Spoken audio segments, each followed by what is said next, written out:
Las semanas anteriores he conversado, los lunes, acerca del modelo de las 7 P del feedback. Hoy día conversaré un poco acerca de la P de proceso. El proceso vendría siendo como la respuesta a la pregunta del cómo, siguiendo el modelo del profesor Simon Sinek. Hacer bien la tarea en la fase de preparación, validar la pertinencia y disponer de claridad respecto al resultado de la tarea son cruciales para una conversación efectiva de feedback. De alguna forma, con ello, obtenemos claridad del qué, del por qué y del para qué. Es como disponer del propósito y de la estrategia, cosa que puede caerse con una mala ejecución, y de ahí la importancia del proceso como una de las piezas fundamentales para la realización exitosa de una conversación de feedback. El proceso de feedback vendría siendo como una coreografía, una que si bien posee algunos pasos predefinidos, se danza según los estilos personales, las habilidades de aquellos que lo bailan y sobre todo según la preparación. En estas líneas me referiré a la coreografía en particular y sus momentos. Y bueno, iré dando punto por punto, sin pretender ser del todo exhaustivo, ya que para más información podemos conversar, podemos ver el libro, mas en este momento quiero referirme a algunos de los puntos del baile o de la danza. La conversación de feedback incluye entonces, por un lado, la creación del contexto emocional. Bueno, pues no se trata solamente de obtener el contexto, también hay que sostenerlo. Por contexto emocional me refiero a un estado energético que le da seguridad a las partes para conversar. Se trata de la creación de un espacio adecuado, saludable, que es capaz de contener la vulnerabilidad, ansiedades y demás emociones que se dan cita en un espacio evaluativo. Luego tenemos la creación del acuerdo de objetivo y proceso. Siguiendo al punto anterior, es la reiteración o puesta en común del objetivo de la conversación, así como de la manera en que la misma ha de ocurrir, no tanto como un proceso mecánico, pero sí como uno para dar tranquilidad a la persona, en ocasiones disminuir la ansiedad y enfocar la conversación. La creación del acuerdo de objetivo y proceso, entonces, también permite conversar acerca de la forma en que ha de ocurrir la reunión y las reglas de oro de la misma. El siguiente punto es la puesta a tierra.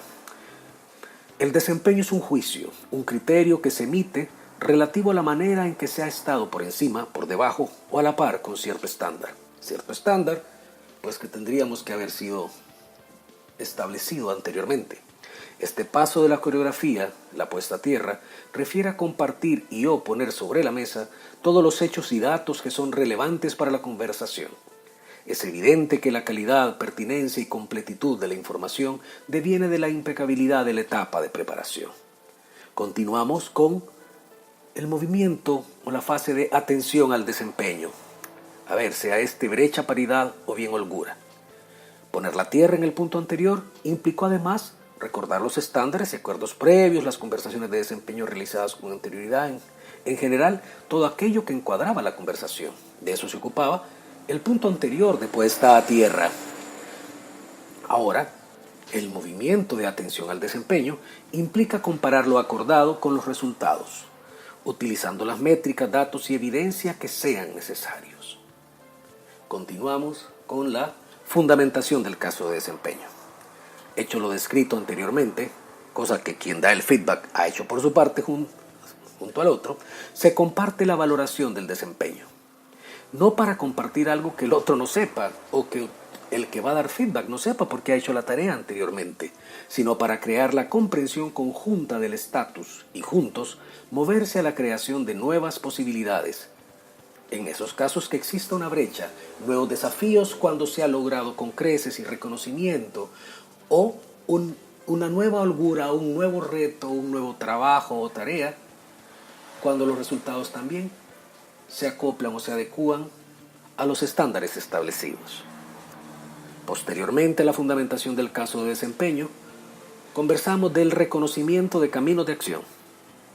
Esto responde a preguntas del tipo: ¿qué hacer para cerrar la brecha en caso de que exista? ¿Qué posibilidades existen? En esta fase de la conversación reconocemos acciones, recursos, planes posibles en general, ideas de acciones que contribuyen a moverse a nuevos ciclos, cerrar brechas, nuevos acuerdos. Hecho lo anterior, nos movemos al diseño del compromiso de acción, con las opciones vistas, los recursos estimados, las conversaciones necesarias, etc. De manera conjunta se construye una propuesta de plan de acción que luego en la fase o en el movimiento de plan y compromiso se convierte en una suerte de promesa, en el que ambas partes harán algo al respecto, uno facilitando que el colaborador obtenga sus resultados y el colaborador empeñándose en honrar ese plan en el que se ha comprometido. Al final hacemos una recapitulación, ya que al inicio de la conversación establecimos un acuerdo respecto al qué, el para qué y el cómo. De ahí que antes de terminar la conversación tiene sentido revisar ese acuerdo y dar cuenta de la manera en que se cumplió, por qué sí, por qué no. Es más, hacer feedback del feedback. Estos son diferentes movimientos de una coreografía. Una coreografía que resulta de un proceso de aprendizaje. Y es que cuando aprendemos a bailar, aprendemos ciertos pasos, los practicamos. Puede que en ocasiones resulten movimientos poco gráciles, porque no bailamos solos. Más con la práctica, con hacerlo cuerpo, con la reflexión acerca de la práctica, con todo ello, logramos hacer del movimiento algo propio, darle nuestro estilo y forma, y alcanzar así niveles superiores de efectividad, contribuyendo a los resultados de la organización, del equipo, a la construcción de mejores relaciones y a un mejor estar con nosotros mismos, dada la forma en que construimos nuestras relaciones. Soy Francisco Villalta, que tengas una espectacular semana.